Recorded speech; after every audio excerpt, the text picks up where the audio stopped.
If we are bold, the pandemic will be a catalyst for the world to rethink preconceived notions of what it means to work and create a model built on the alignment of corporate, societal, and personal values rather than old norms. The key for me is bringing great intentionality to the design of a new work experience. A blended workforce built around the right combination of people and technology that allows organizations to be productive and healthy with an adaptable and resilient operating model. Matt, thanks for joining us today. As you think about your field, behavioral science, how does that apply to reinventing work? Well, when we talk about behavioral science, at the top level, we always mean behavior as an outcome, science as a process, right? So the first thing we have to understand is, what is the behavior we want? What is the future of work? I'm not sure people agree on that, right? But we can't create a future that we don't agree on. We have to agree on the behaviors that we're going to create.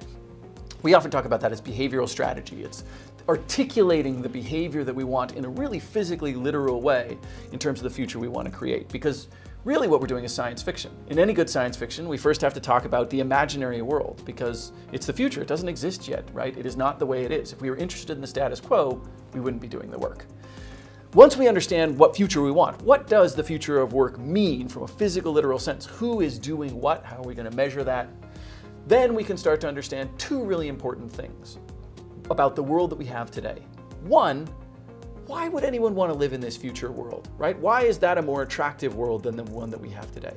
The second is, well, given that it's more attractive, given that it has gravity, given that they should be moving closer and closer together, why isn't the future now? Why aren't we already there? What's pushing back against it? Sometimes we talk about promoting pressures, things that make the behavior more likely, and inhibiting pressures, things that make a behavior less likely.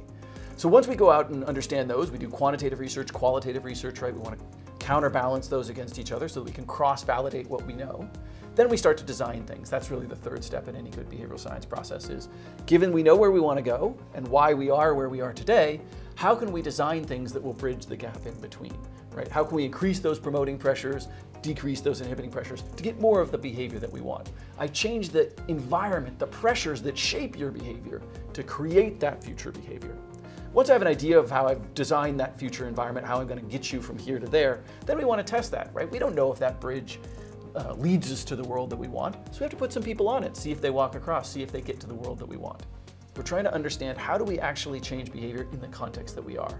So all we're doing is running pilots to generate evidence that just gives us a little more confidence to take the next step.